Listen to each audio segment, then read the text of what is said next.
pledge. I pledge allegiance to the flag of the United States of America and to the republic for which it stands, one nation, under God, indivisible, with liberty and justice for all.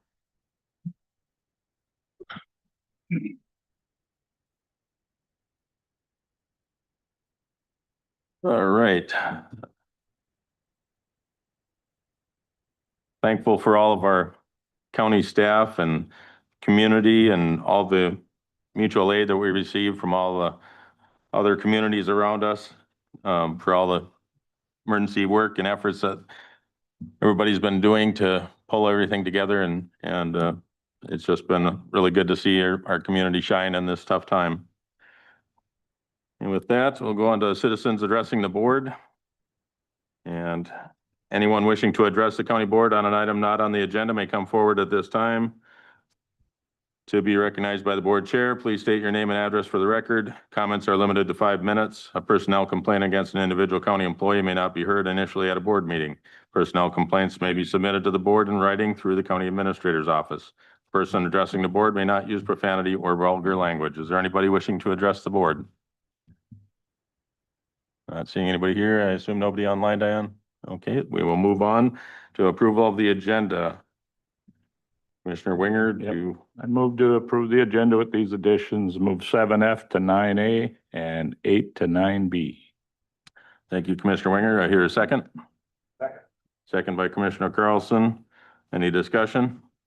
Mr. Chair, Yep. just to be clear, it's item 8 from the work session, correct? Not item 8 from the Oh, yeah. regular session. Yep.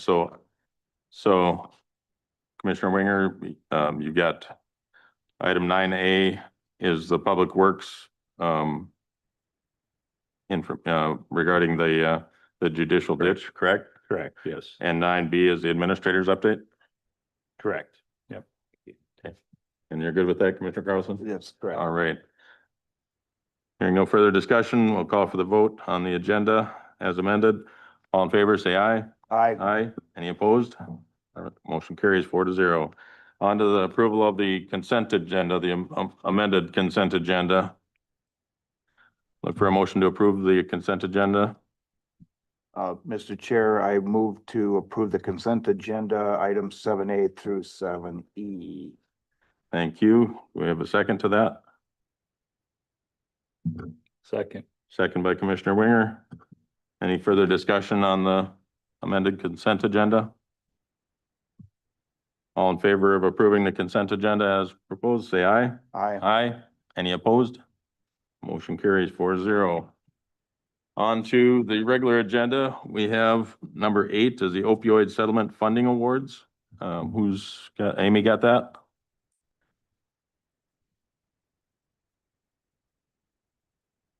Good evening, Commissioners. I'm Amy Bowles, your Public Health Director, and tonight in your packet, you have 4 of the 5 opioid settlement contracts. You'll have 1 more coming, and with your blessing, I'll put that in a future consent agenda when we have all the necessary signatures.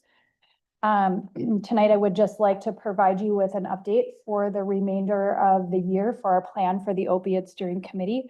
We currently have 9 standing members that are county employees, and we have 7 members with 3 dropping off of our committee members, leaving us with 4. So for the month of July, we plan to review our membership and post applications to replace 1 up to 3 of those individuals who will be dropping off. In August, we plan to review the applications that we get, and we would bring them to the board for your approval. In September, we will advertise for our annual meeting that we have consistently hosted every October, and that will be an invitation sent out individually to our municipalities also to meet the MOU agreements for the state. In October, then, we will not have a regular meeting with our committee. Instead, we will host the annual update and meeting with municipalities at the second board meeting of the month. Last year, we had it at 6 o'clock following the board meeting. And so with your blessing, we would do that again. In November, the committee will have a presentation from any of the awardees that have spent money to give the committee updates on how their programs and services are doing with the funds that we've allocated to them. And then we would cease to have another meeting in December and begin again in January with the release of our next RFP. I'll now stand for questions. Any questions for Amy? Mr. Chair, since we already approved these settlement dollars, do we have to approve the contracts? Is that what are before us tonight? So then, Mr. Chair, I would move to approve the 4 memorandums of agreement that we have before us this evening for the opioid settlement funds. Okay, thank you, Commissioner Carlson. Do I hear a second? Second from Commissioner Sumner. Any further discussion? These are all with the same as what we already approved for the dollar amount, so it's just a formality basically of approving the contracts that have been presented, so. Hearing no further discussion, all in favor, say aye. Aye. Any opposed? Motion carries 4-0. Thank you, Amy. Thank you, gentlemen. And that brings us to item 9A, Public Works, with Bruce stepping in just in the nick of time for his topic here on the judicial ditches. Yeah, Sorry, I thought I had more time there. you're gonna fill the judicial ditches with trees. Judicial Ditch 2 is located within the city of Bemidji, from 15th Street roughly down to Division Street and then down into Lake Irvin. I brought this issue in front of the board before. We're trying to get rid of these inactive systems or make them active, start collecting assessments so we can maintain them. But with this one here, being in the city of Bemidji, we can transfer jurisdiction to the city of Bemidji. Then it would be theirs to deal with. They wouldn't actually be a judicial ditch anymore. They fall underneath the different rules. They have their own stormwater system that they could be utilizing to take care of it. So brought the idea in front of the board. Board was supportive of it, brought it up in front of the joint county city council. There was support. Did some legwork on the resolutions and that resolution. And then there was also a kind of a engineering report that needed to be done to help determine what's in place. So there's kind of a information there for the city going forward, but also that it was viable to do the transfer. That was given to the city. The city passed a resolution asking to take over jurisdiction of Judicial Ditch 2. And so now the next step is to hold a public hearing. And so I've requested a date for that public hearing, which would be well enough to ahead of now to give us time to advertise and get word out to not just of the meeting, but also to the beneficiaries of that ditch. And so we're asking to set the public hearing for August 5th at the 5 o'clock time frame. Mr. Chair. Yes, Commissioner Carlson. Thank you, Mr. Chair. I would make a motion that we hold a public hearing for the judicial ditch transfer to the city of Bemidji on August 5th at 5 p.m. Thank you, Commissioner Carlson. I hear a second to that motion. Second by Commissioner Sumner. Any further discussion? Hearing none, all in favor of setting a public hearing for the judicial ditch number 2 to transfer to the city, say aye. Aye. Any opposed? Motion carries. Thank you, Bruce. Appreciate it. Thanks for staying late. All right, that brings us to the administrator's update from our administrator. Take it away, Tom. Thank you, Mr. Chair. I think I'll pick up talking about the storm update just a little bit. We didn't cover one aspect of it, which I want the community really, and I'm sure you're aware of this, but in the event you're not, then you also to know. And that is that we have the United Way leading a very strong local response along with Community Resources Connection. And a number of other partners, including the county, the Salvation Army, Bemidji Fire, American Red Cross, and local area donors. There's a tremendous amount of resources that we're trying to funnel people through to the United Way that they can offer, both some of that's financial assistance, some of it's food and supplies, water, those types of things. But in addition to that, you know, hot meals, and even volunteer services. So they're connecting volunteers in our community that are willing to go and help those who can't help themselves, maybe clear debris from their homes or help in other ways and that sort of stuff. So I just want to put a plug in for them, that the Post-Storm Resource Center is open daily, until essentially tomorrow at this point in time. The hours were 11 to 6 p.m. and it's located at the old First National Bank building at 429 Minnesota Avenue. After that, then people can contact the United Way directly, and also they'll continue to pair them with resources as well. They can also call Community Resource Connections as well. And those numbers, they could either call the county for, or they're available on the internet or phone book as well. I said phone book, but we don't have those anymore. Sorry. All right, let's continue then with the jail project update. The concrete pours for both the footings and the piers continue out at site in the central and eastern part of the building. They're also continuing with foundation walls, getting that prepped to receive later this month the actual precast walls. So the site will be looking pretty different here in the next couple of weeks. They also are backfilling the northeast section of the building as well, once those pours have cured. So as far as storm damage goes to the actual site itself, the site fortunately, came out pretty unscathed. Most of the work was at or below grade, which is good. The job site trailer was shifted a little bit, and also the skirting from it was, essentially removed. The trampoline we had to take out, neighbor's trampoline ended up in the excavation site as well, so that had to go.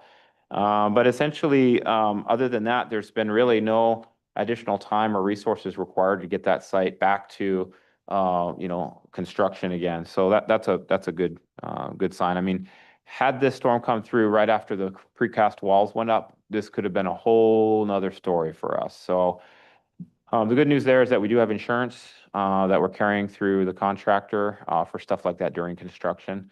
But certainly that would be highly disruptive. So just an update on union negotiations. We do have 6 of the 8 unions that we're planning to meet with are already scheduled for this month, various times throughout the month. And the other 2, I'm sure, are coming along. We had a 7th one scheduled, but they had to pull out, and they're looking for early August to re-engage with us. So both sides are preparing to meet on that front, and we'll be hopefully able to get through that process here fairly quickly. On the legislative side of things, as you know, the legislature did hold a special session, I should say, and they did finish their work. We were affirmatively able to avoid several of the largest cost shifts, but I think that's temporary. It would appear that this working group that's been developed to study the waivers and the waiver program and how to make reductions is promising, but if they don't come up with ways to do that, then all those cost shifts that they were talking about will be added to the second wave of cost shifts that we're planning in the second biennium. So we may have taken a 4-year problem and compressed it into a 2-year solution. So we're concerned about that. And I think you'll see that reflected in our budget this year. We'll probably devote some funds for contingency so that we can cushion that blow when it comes. Because we do believe strongly that it is going to come. So in any event, there were some cost shifts that did come through, a couple $100,000, maybe as much as $500,000 that we're expecting. And when you add on top of that, some of the other cost shifts that were essentially funding reductions or formula changes, that number continues to grow slightly. So it's not near as bad as the $2 to $3 million we had initially thought, but we're certainly probably around the $500,000, slightly above that. So one of the things is that we're expecting our lobbyists to come make a presentation. You probably got my email some weeks ago that indicated that Eric Simonson is no longer with the firm, so we'll have somebody else from the firm, Bradley, or one of his staff come up and make the presentation. I'm trying to work that out for the next board meeting. And so I'll be conferencing with them next week and try to go over all of that. The county budget is continuing throughout all of this stuff. We still have to put a budget together for next year. There's a lot of work to do with that. Line item budgets, the CIP, the narrative, all those sorts of things have been developed, and the staff have done a nice job following the guidance and also the instructions associated with this year's budget assembly. Jody and I have been reviewing the budgets, and I've also been meeting with department heads to discuss their budgets and see if we can't make adjustments where we need to and find additional savings and those types of things. And those meetings have gone well so far, about halfway through those at this point in time.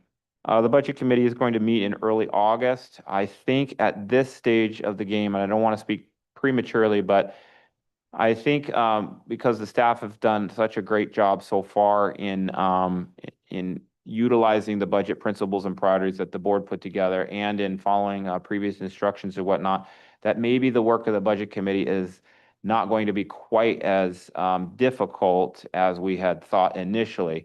Probably in large part also due to the fact that those cost shifts that we were expecting to come didn't just yet. So whoever's on the budget committee 2 years from now is really probably going to have the heavy work, because that's where we expect all this stuff to really. Yeah. So I just gave you a little preview so you could work that out. See how you guys are, yeah.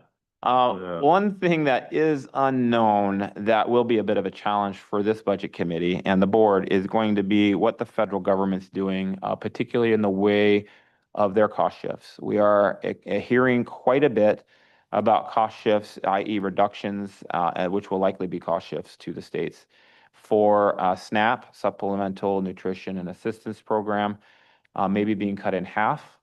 And then also Medicaid reimbursements, which are significant for us too. So, and the state.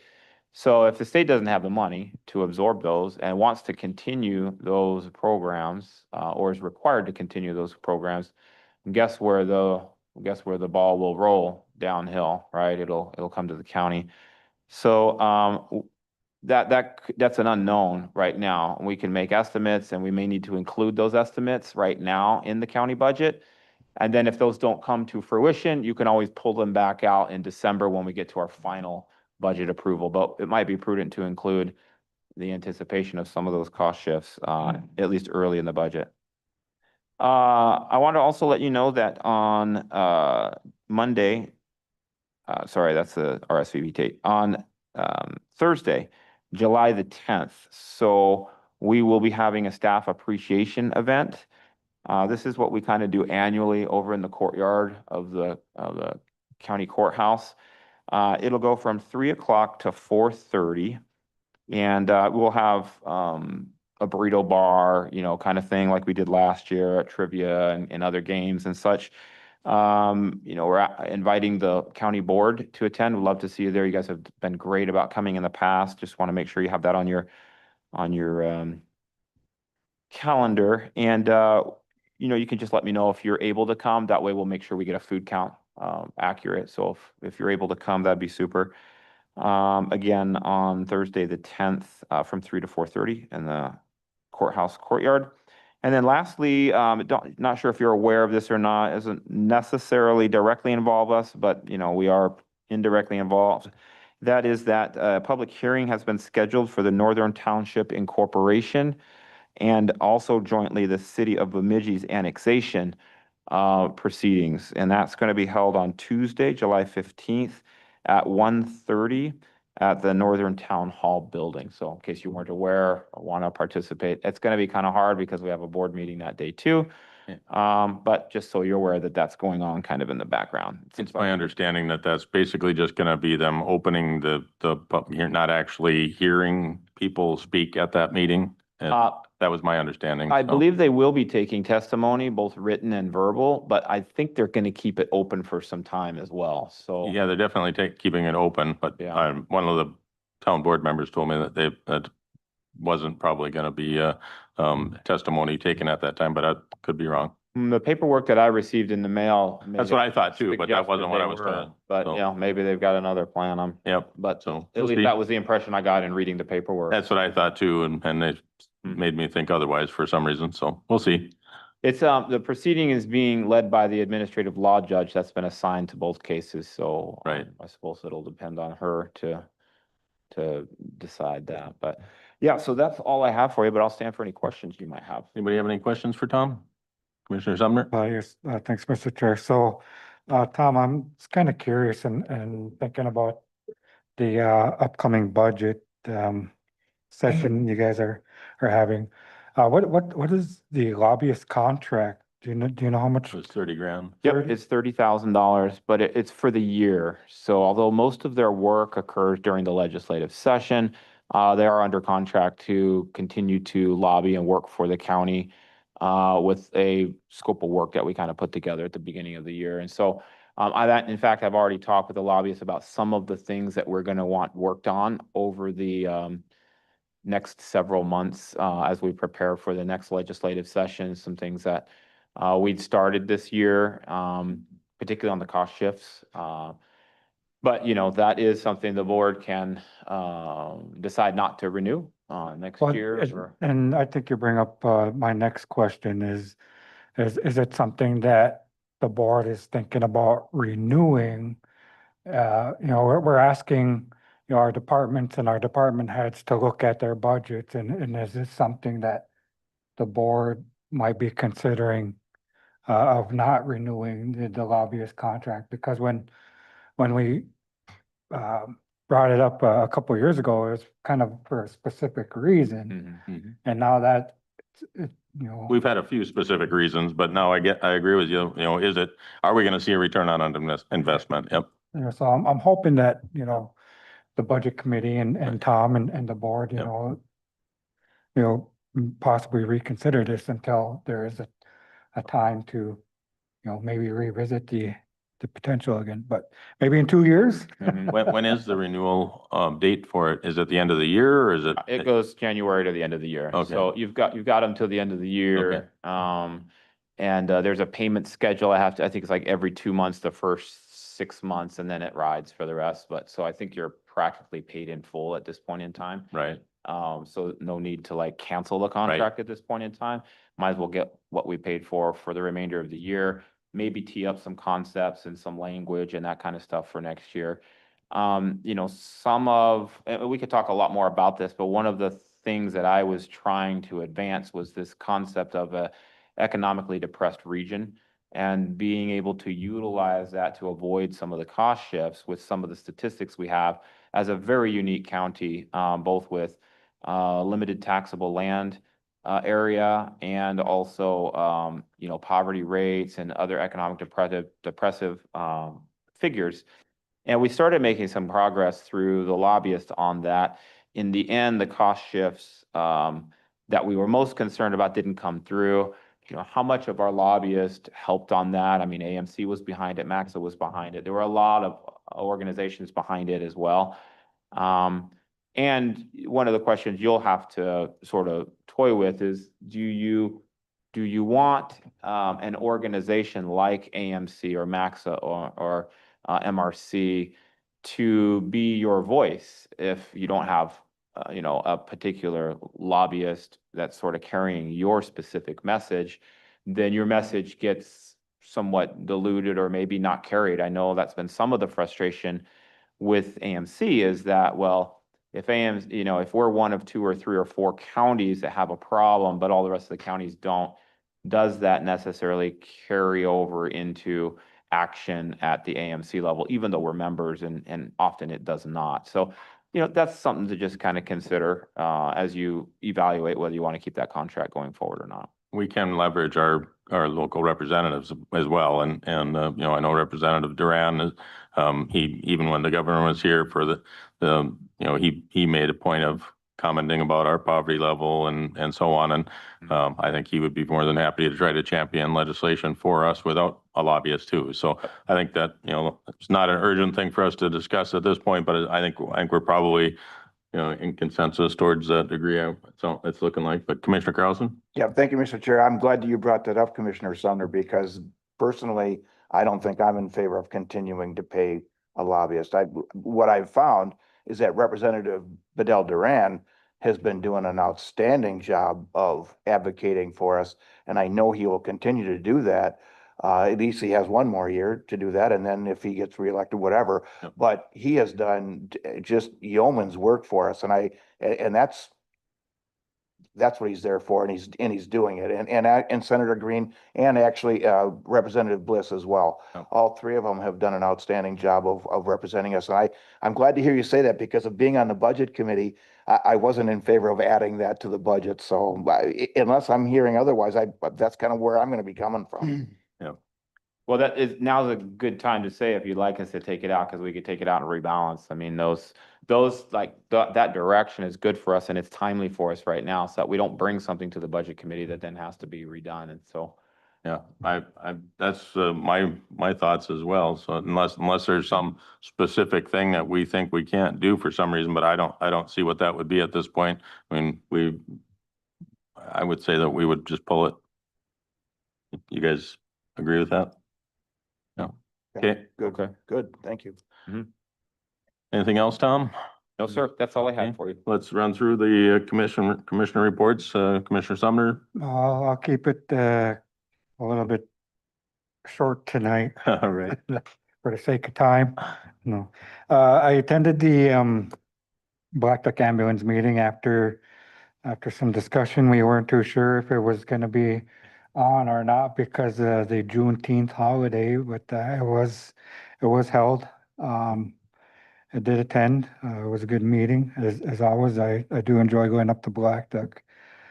The following day, I attended the AMC board meeting. I was reappointed to the NACO board to represent the association at the national level. And I also want to let the board know that we discussed the dues for AMC, and they're, I believe, proposing $1,600 increase for next year, and that is to help retain, our analyst, our policy analyst that we have there. AMC employs probably the least paid policy analyst out of the counties, cities, and townships. But our analysts do great work for us. Seen it time and time again, with their presentations, throughout the district meetings and things like that. So that is what we discussed at the AMC board. And with that, I think we were all pretty much on the same page last week with the storm situation. So want to thank Tom and staff, the board for your guys' willingness to meet last minute, and I mean, if my phone was busy, I imagine everybody else's phone was busy, and it was, my Tuesday, I forgot what day it was because it was just same, trying to figure out, well, how are we gonna, deal with this situation?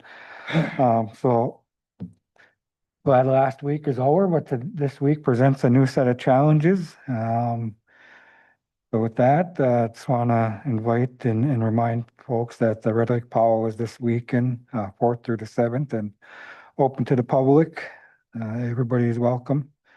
That concludes my report. Thank you. Thank you, Commissioner Sumner. Commissioner Winger. Yeah, I really didn't have anything, as far as meetings and things went. Again, like everybody, I'm impressed with how the community's come together with this storm stuff. Overall, did get a lot of phone calls from some pretty frustrated people, and I understand that. There were times that we all got frustrated and short and things without sleep and all the work a lot of us been doing. But I keep going back to the fact nobody got hurt. Yeah. And that's pretty impressive. So I did think of one thing today when I was climbing around up on a whole bunch of branches and things and thought about all the people down south who get hit with hurricanes every year, and they're out there doing that. And I thought, they got to contend with poisonous snakes on top of all this. So that I was pretty fortunate that they didn't have to think about what was under those branches I was crawling through. But anyway, I got chat about tomorrow, I guess. So that's it for me. Thank you, Commissioner Winger. Commissioner Carlson. Thank you, Mr. Chair. We had Bemidji Regional Airport regular meeting, and then Greater Bemidji Board meeting. And while I'm on the topic of Bemidji, Greater Bemidji Board, the Greater Bemidji, Dave Hengel and staff put together a group of folks, including Northwest Minnesota Foundation, Headwaters Regional Development Commission, United Way. I'm gonna forget somebody, I hate that. Anyway, a number of agencies got together locally, Bemidji Chamber of Commerce, the city of Bemidji. They put together a program called Bemidji Business Rebuild Program. And did all the commissioners get a copy of that? Tom, did you get a copy of that? Oh, I'll make sure I send it to Tom and then Tom can disseminate it out. So it's a storm recovery support for small businesses. There's going to be emergency loans available up to $10,000 with 0% interest rate for 12 months to help businesses that were severely, and some businesses were really severely impacted, and loss of inventory, buildings destroyed, that sort of thing. And so this group of agencies got together to try to figure out how can we help these businesses on a real quick basis where they don't have a lot of hurdles to go through to get some money. It'll be a quick approval process. And I think there's up to I want to say $250,000 were put together very quickly to support that. And so kudos to Dave Hengel and his staff and all these agencies that got together to do that. Our jail design and operations committee has targeted August 19th board meeting to have an approval or to bring together the different options and a recommendation for the old jail site. So if you can look forward to that. And my apologies to the Farm Bureau. I didn't get out Sunday to the breakfast, and hopefully it went okay. There's probably a lot of people that weren't able to make that. So sorry about that. Anyway, I'm done. Thank you, Commissioner Carlson. I actually did get out to that. It was very well attended and was real good as usual and fun to, see a lot of people. We actually had our local representatives were there too. Representative Duran and Senator Steve Green was there. Had a lot of township people and stuff. It was a good event. I had, as you mentioned, that we had the Airport Authority meeting. It was fun. We got to do a tour of the planning area 3 prior to the meeting, and that was interesting. That's the area on the western part of the airport that we're developing and getting hangars and stuff like that put out there. That's where our self-service fuel station is going there and so on. So that was good. Had our HRDC meeting. We're getting prepared for our annual meeting coming up. We're doing some bylaw changes, so we've got an exec board meeting coming up for that. And spoke with the executive director of HRDC about meeting with Dave Hengel and that group and using some of our revolving loan funds to help with those, building our businesses and fortunate that we have a bunch of money that from back in the COVID timeframe. Once those loans got repaid, now we have that money available, and so we've got a fair amount of money there that's available that we haven't loaned out or whatever to be able to do for this. So that's nice to see. At a Mississippi Headwaters Board meeting that was pretty uneventful. And a Planning Commission meeting, we just had one fairly quick deal to approve there. So busy, but not anything too heavy lifting this last week here. So that's it for me. Anything else for the good of the order here? Mr. Chair, before I make a motion to adjourn, I just looked at my notes here and remembered that I will be attending the NACO conference July 10th through the 14th, returning back the 14th. So unfortunately, I won't be able to attend the staff appreciation, but it's always a good time that I look forward to, and hopefully next year I'll be able to. So You'll be able to be here for our meeting though then? Yeah, okay. As long as nothing happens on my return. All right. But I'll make a motion to adjourn. Okay, thank you, Commissioner Sumner. I hear a second. Second. Second by Commissioner Carlson. All in favor of adjourning, say aye. Aye, and we are adjourned. Thank you.